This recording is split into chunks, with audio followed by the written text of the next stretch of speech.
Hello everyone, welcome to Exam Lab. আশা কৰোঁ আপোনালোক সকলো ভালে আছে আৰু প্ৰিপাৰেচন ভালদৰে চলি আছে যোনে যি এক্সামে দিব নিবিচাৰে মই আজি বিশেষকৈ ক'বলৈ আহিছোঁ ডিব্ৰুগড় ইউনিভাৰ্চিটিৰ আণ্ডাৰ যোনটো বিএড এক্সাম হয় বিএড এন্ট্ৰেন্স হেতুৰ বিষয়ে আপোনালোকে মোক বহুতে কমেন্ট সেকশনত জনাই আছিল যে কিমান মাৰ্কস পালেনো আপোনালোকে এখন গভৰ্ণমেণ্ট কলেজত সিট পাবলৈ এলিজিবল হ'ব বা কেনেকৈনো পঢ়িব কি সিলেবাস ফলো কৰিব এই সকলোবিলাক কথা মই আজি আপোনালোকৰ আগত দাঙি ধৰিবলৈ আহিছোঁ সো আশা কৰোঁ আপোনালোকৰ কাৰণে ভিডিওটো হেল্পফুল হ'ব আৰু ভিডিওটো শেষলৈকে চাবলৈ নাপাহৰিব লেটস ষ্টাৰ্ট সো অলপ দিনৰ আগতে মই এটা ভিডিও বনাইছিলোঁ যিটোত বিএড প্ৰিপাৰেচনৰ হোল জাৰ্নিটো মানে 2026ত কোনে বিএড দিবলৈ বিচাৰিছে তেওঁলোকে কেনেদৰে আগবাঢ়িব তাৰ ৰোড মেপটো দিছিলোঁ মই ৰিকমেন্ড কৰিম আপোনালোকে এই ভিডিওটো চাই আহিব আজি মই পাতিবলৈ আহিছোঁ যে আপোনালোকে কিমান মাৰ্কস পালেনো এক্সপেক্ট কৰিব পাৰে যে এখন চৰকাৰী কলেজত আপোনালোকৰ এডমিশন হ'ব সো যেহেতুকে আমি জানো যে টোটাল এন্ট্ৰেন্সটো হয় 70 মাৰ্কছৰ আৰু এই 70 মাৰ্কছৰ ভিতৰত 30 মাৰ্কস আপোনালোকৰ কাট অফ আহিছিলে এই বছৰৰ কাৰণে আগতে আছিল এটো 24 বাট এবাৰ বাঢ়ি গৈ এটো হৈছেগে 30 মাৰ্কস মানে আপোনালোকে 30 মাৰ্কস বা তাতকৈ ওপৰত পালেহে আপোনালোকে এলিজিবল হয় অকল এপ্লাই কৰাৰ কাৰণে তাৰ তলত যোনখন পাইছে যোন কিজনে পাইছে তেওঁলোক এলিজিবল নহয় সো আপোনালোকে এতিয়া 30 মাৰ্কস যেহেতুকে কাট অফ হৈছে আপোনালোকে সেফ জোনত যাবলৈ হলে 40 প্লাস মাৰ্কস কৰিলে 70 ভিতৰত যদি আপোনালোকে 40 প্লাস মাৰ্কস স্কোৰ কৰে তেতিয়াহলে আপোনালোকে নিজকে এটা সেফ জোনত থকা বুলি গণ্য কৰিব পাৰিব আৰু আপোনালোকে ভাবিব পাৰিব যে এটলিষ্ট এক্সপেক্ট কৰিব পাৰিব যে আপোনালোকে এখন চৰকাৰী কলেজত এডমিশন লবলৈ সক্ষম হ'ব যেতুকে বাকি 30% মানে বাকি 30 মাৰ্কস 70 প্লাস 30 এই 30 মাৰ্কস আপোনালোকৰ প্ৰিভিয়াস বেকগ্ৰাউণ্ডৰ পৰা আহে যেনেদৰে আপোনালোকৰ এছএছএলসি পৰা 10% হাই সেকেন্ডাৰী পৰা 10% আৰু গ্ৰেজুৱেচন বা পোষ্ট গ্ৰেজুৱেচন যেতুতে আপোনালোকৰ হাইয়েষ্ট পাৰ্সেন্টেজ থাকে তাৰ পৰা 10% হয় টোটাল 30% আপোনালোকে হেতুটো কন্ট্ৰোল কৰিব নোৱাৰে অলৰেডি আপোনালোকৰ এক্সাম হৈ গৈছে যেহেতুকে আৰু মাৰ্কসও আহি গৈছে সো আমি কন্ট্ৰোল কৰিব পাৰিম এই 70 মাৰ্কস সো এটোত আপোনালোকে কেনেদৰে পঢ়ি আগবাঢ়িলে যে আপোনালোকে ভাল স্কোৰ কৰিব পাৰিব হেতু আজি আমি ভিডিওটোৰ জৰিয়তে জানিবলৈ পাৰিম সো মই 2025 ৰ বিএড এন্ট্ৰেন্স এক্সাম মই নিজে দি পাইছো আৰু এটোত মই এটা 70 আউট অফ 50 প্লাস স্কোৰ কৰিবলৈ সক্ষম হৈছিলো 70 ভিতৰত 50 প্লাস স্কোৰ কৰা এটা মাৰ্কস বহুত ভাল হয় যে আপোনালোকে এটা গ্যাৰান্টি পায় যে আপোনালোকে এখন চৰকাৰী কলেজত এডমিশন পাবই পাব সো মই নিজৰ জাৰ্নিটো ক'ব বিচাৰিম যে মই কেনেদৰে প্ৰিপেয়াৰ কৰিলো বা কেনেদৰে আপোনালোকেও প্ৰিপেয়াৰ কৰিলে আপোনালোকেও এটা ভাল স্কোৰ পাবলৈ সক্ষম হ'ব মই 2025 ৰ বিএড এন্ট্ৰেন্স এক্সাম দিছিলো যেটো আপোনালোকক যেহেতুকে জনাইছোই আৰু তাত মই 50 প্লাস স্কোৰ কৰিছিলো অকল এন্ট্ৰেন্সতে 70 ভিতৰত আৰু মোৰ টোটাল 100 ভিতৰত আছিল 75 প্লাস কম্পোজিট স্কোৰটো এতিয়া ইফ 70 ভিতৰত যে মই 50 প্লাস মাৰ্কস পালো হেতুনো আপোনালোকেও কেনেদৰে পাব পাৰিব ফাৰ্স্ট ইয়াৰ ফৰমোষ্ট ৰোল হল যে আপোনালোকে সিলেবাসখন ভালদৰে জনা যে কি এন্ট্ৰেন্সত আহিব আৰু নেক্সট তাৰ পিওয়াইকিউ মানে প্ৰিভিয়াস ইয়াৰ কোৱেশ্চন পেপাৰখিনি নিজে এবাৰ কৰা আৰু মোৰ এই চেনেলটোতে মানে এক্সাম লিপ চেনেলটোতে মোৰ প্ৰিভিয়াস 5-6 ইয়াৰ্ছৰ বিএডৰ এন্ট্ৰেন্স পেপাৰ কৰি থৈছো ফুল সলভড আৰু মই ভাবো যে এইখিনি প্ৰিভিয়াস ইয়াৰ কোৱেশ্চন পেপাৰ এবাৰ চোৱাৰ পিছত আপোনালোকৰ একো ডাউট থাকিব নালাগে যে পিওয়াইকিউৰ ওপৰত সো মই ৰিকমেন্ড কৰিম আপোনালোকে এই পিওয়াইখিনিৰ পৰা ষ্টাৰ্ট কৰক পিওয়াইকিউখিনি আপোনালোকে সকলোৱে চাবলৈ ষ্টাৰ্ট দিয়ক যোনে আপকামিং এক্সামৰ কাৰণে প্ৰিপাৰেচন চলাই আছে বিএডৰ আৰু এই আপোনালোকে এটা আইডিয়া পাব যে এই কোৱেশ্চন পেপাৰখিনি প্ৰিপেয়াৰ কৰাৰ পিছত যে কেনেকুৱা টাইপৰ কোৱেশ্চন আহিব পাৰে এক্সামত তাৰ প্ৰবেবিলিটি তাৰ উপৰিও যদি আপোনালোকক এটা ইম্পৰ্টেন্ট কোৱেশ্চনৰ ওপৰত ভিডিও লাগে মোক কমেন্ট সেকশনত আপোনালোকে জনাব আৰু মই এটা তাৰ ওপৰতো ডিটেইল ভিডিও লৈ আনিম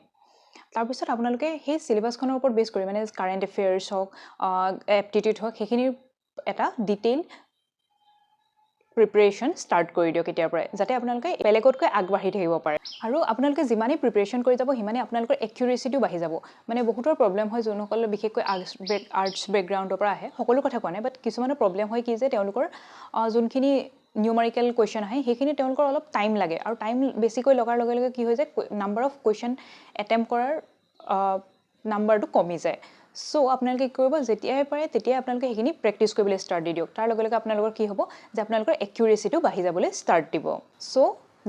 যদি শৰ্টকৈ মই গোটেই সামাৰিটো ক'বলৈ হয় তেতিয়াহলে কি হ'ব আপোনালোকে ফাৰ্স্ট সিলেবাসখন চাওক তাৰ পিছত আপোনালোকে নেক্সট পিওয়াইকিউ প্ৰিপাৰেচন কৰিবলৈ মানে পিওয়াইকিউ এটেম্প কৰিবলৈ ষ্টাৰ্ট দি দিয়ক মোৰ ভিডিওখিনি পৰা আপোনালোকে ষ্টাৰ্ট কৰিব পাৰে যিখিনিত আপোনালোকৰ লাষ্ট 5-6 ইয়াৰৰ গোটেইখিনি পাব পিওয়াইকিউ নেক্সট আপোনালোকে তাৰ ডিটেইল যোনখিনি টপিক আছে সেইখিনিও ষ্টাডি কৰিবলৈ ষ্টাৰ্ট দি দিয়ক আৰু বাকি ইয়াৰ মাজত সৰু বহুতখিনি ষ্টেপ আছে যিখিনি মই সেই ৰোড মেপটো দি থৈছিলোঁ মানে আগৰ প্ৰিভিয়াছ ভিডিঅ'টোত সেইটো মই আপোনালোকৰ ডেছক্ৰিপশ্যনত লিংক কৰি দিম আপোনালোকে সেই ভিডিঅ'টো ইয়াৰ নেক্সট ভিডিঅ' হিচাপে চাবলৈ নাপাহৰিব কাৰণ সেইটোৰ পৰা আপোনালোকে জানিব পাৰিব যে every minute details of the BEd entrance exam under Dibrugarh university so' এতিয়া আপোনালোকে সেইখিনি মই ভাবি লৈছোঁ যে আপোনালোকে এইখিনিৰ পৰা ক্লিয়াৰ হ'ল নেক্সট আমি আপোনালোকক জনাব বিচাৰিছোঁ যে চৰকাৰী যোনবিলাক কলেজ হয় সেই কলেজবিলাকৰ আণ্ডাৰত বেছি চিট নাথাকে ফ্ৰেছ কেণ্ডিডেটছৰ কাৰণে যিহেতুকে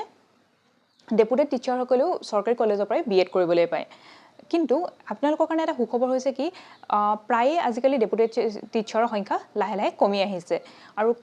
টিচাৰৰ সংখ্যা কমি অহাৰ লগে লগে যিহেতুকে মানে নতুনকৈ যিসকলে জইন কৰিছে তেওঁলোকৰ অলৰেডি BEd আছে বাট পুৰণাসকলেও যোনসকলে কৰি আছিলে তেওঁলোকৰো BEdৰ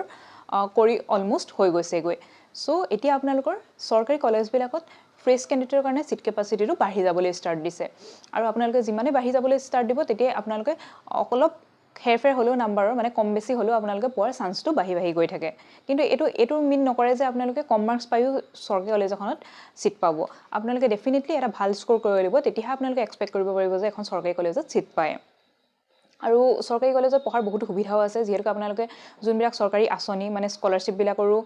লাভ পাবলৈ সক্ষম হ'ব আৰু ছোৱালীসকলৰ কাৰণেতো বহুতখিনি স্কলাৰশ্বিপ চৰকাৰে দিছেই নিযুত মইনা আঁচনি আছে আৰু বেলেগ আছেও আপোনালোকৰ যদি স্কলাৰশ্বিপৰ কাৰণে এটা ডিটেইল ভিডিঅ' লাগে মোক কমেণ্ট ছেকশ্যনত জনাব যিসকলে এইবছৰ পঢ়ি আছে কাৰণ স্কলাৰশ্বিপবিলাক অলমোষ্ট ষ্টাৰ্ট হৈ গৈছে সকলোৰে আপোনালোকে যাতে মিছ নকৰে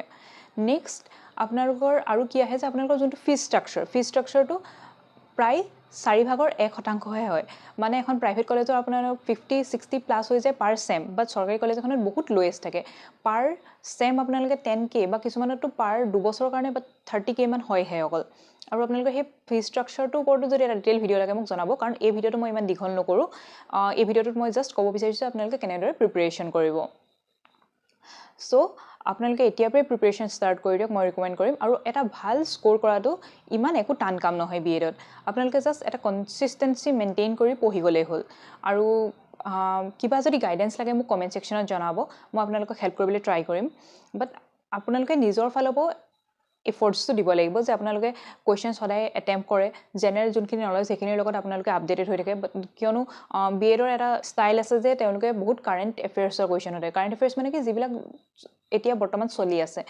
চলি আছে যিখিনি ইম্পৰ্টেণ্ট হয় সেইখিনিৰ বিষয়ে সোধাৰ সম্ভাৱনা বহুত বেছি থাকে সেইখিনিৰ লগতো আপোনালোকে জড়িত হৈ থাকিব লাগিব আৰু সেইটো আপোনালোকৰ অকল এণ্ট্ৰেন্সৰ ক্ষেত্ৰতেই নহয় বেলেগ ক্ষেত্ৰতো মানে বেলেগ এক্সামো দিয়ে তাতো আহি থাকে চ' আপোনালোকে সেইখিনিৰ প্ৰতি আপডেট হৈ থকাটো মই ভাবোঁ এটা ভাল কথা হয় চ' আপোনালোকে এজন শিক্ষক হ'বলৈ গৈ আছে আশা কৰোঁ আপোনালোকে নিজেও ভালদৰে প্ৰিপেৰেশ্যন কৰে তাৰ কাৰণে যাতে আপোনাৰ এণ্ট্ৰেন্সত ভাল মাৰ্কছ পাই এজন BEd কৰি লৈ পিনি এজন ভাল শিক্ষক হিচাপে ওলাই যাব পাৰে কাৰণ BEdটো হৈছে এটা কম্পালচৰি কোৰ্ছ যিটো আপোনালোকক এলিজিবল কৰিব আপোনালোকে এজন চৰকাৰী স্কুলত শিক্ষক হোৱাৰ কাৰণে আৰু এইটো নহ'লে আপোনালোকে চৰকাৰী কলেজত এপ্লাই কৰিব নোৱাৰে BEd হ'বই লাগিব চ' আপোনালোকে ভালদৰে প্ৰিপেয়াৰ কৰি থাকক আৰু মই আশা কৰোঁ আপোনালোকেও ভাল মাৰ্কছ এটা পাবলৈ সক্ষম হ'ব ইম্পৰ্টেণ্ট টপিকছ বা মই কোনখন বুক পঢ়িছিলোঁ মই বা কেনেদৰে মই নিজৰ এপ্ৰ'চটো লৈছিলোঁ সেইবিলাকৰ বিষয়ে যদি আপোনালোকক মোক ডিটেইল ভিডিঅ' লাগে মোক কমেণ্ট ছেকশ্যনত জনাব নেক্সট আজিৰ ইম্পৰ্টেণ্ট টপিকটো মই কৈ আছোঁ যে অথনিৰ পৰা আপোনালোকক মই 50+ স্ক'ৰ কৰিলোঁ এণ্ট্ৰেন্সটোত BEdৰ বাট এতিয়া আপোনালোকৰ মনত হয়তো কুৱেশ্যনটো আহিব যে মই ক'ত এডমিশ্যন ল'লোঁ একচুৱেলি মই এণ্ট্ৰেন্সটোত পঢ়িম বুলি মানে BEd কোৰ্চটো কৰিম বুলি মই এণ্ট্ৰেন্সটো দিয়া নাছিলোঁ মই জাষ্ট চাব বিচাৰিছিলোঁ যে এণ্ট্ৰেন্সটো কেনেকুৱা আহে কাৰণ মই আপোনালোককো প্ৰিপেৰেশ্যন কৰাই আছিলোঁ PYQৰ জৰিয়তে এই চেনেলটোতে চ' মই চাব বিচাৰিছিলোঁ যে কেনেকুৱানো আহে লেভেলটো চ' মই সেইটোত কৰি লৈ পিনি মই এণ্ট্ৰেন্সটোত ভাল মাৰ্কছ পাইছিলোঁ তাৰপিছত মই চাব বিচাৰিছিলোঁ যে কলেজ দুখনৰ মই ডিব্ৰুগড় ইউনিভাৰ্চিটি আৰু যোৰহাটৰ যোনখন ISC হয় তাত এপ্লাই কৰিছিলোঁ আৰু এপ্লাই কৰি মোৰ নামটো ফাৰ্ষ্টতে আহিছিলে মানে মই সেইখনত চিলেক্ট হৈছিলোঁ ডিব্ৰুগড় ইউনিভাৰ্চিটি আৰু ISC মানে বাকীখনত দিয়া হেঁতেনো মই পালোহেঁতেন চিয়'ৰ মই সেইটোত বাট মই সেইখনত এপ্লাই কৰা নাছিলোঁ মই জাষ্ট এই দুখনত এপ্লাই কৰিছিলোঁ কিন্তু মই এডমিশ্যন নল'লোঁ মই কিছুমান ব্যক্তিগত কাৰণত মই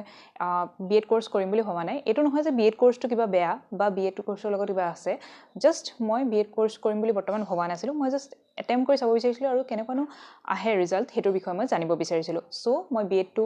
দিছিলোঁ আৰু এপ্লাইও কৰিছিলোঁ আৰু ডিব্ৰুগড় ইউনিভাৰ্চিটিতে মোৰ নামটো চিলেকশ্যনো হৈছিলে জাষ্ট মই সেইটো কোৰ্চ এতিয়া কৰি থকা নাই বাট এণ্ট্ৰেন্সটো যিখিনি মোৰ অভিজ্ঞতা হ'ল দি লৈ পিনি মই সেইখিনি আপোনালোকৰ ভিডিঅ'টোৰ জৰিয়তে জনাব বিচাৰিছিলোঁ আশা কৰোঁ আপোনালোকৰ কাৰণেও এইখিনি বস্তু হেল্প কৰিব যে মই কেনেদৰে প্ৰিপেয়াৰ কৰিম বা কি প্ৰিপেয়াৰ কৰিছিলোঁ বা কেনেকৈ কৰিছিলোঁ আজিৰ কাৰণে ভিডিঅ'টোত ইমানেই আছিল নেক্সট ভিডিঅ'ত আকৌ পুনৰবাৰ লগ পাম থেংক ইউ ফৰ ৱাচিং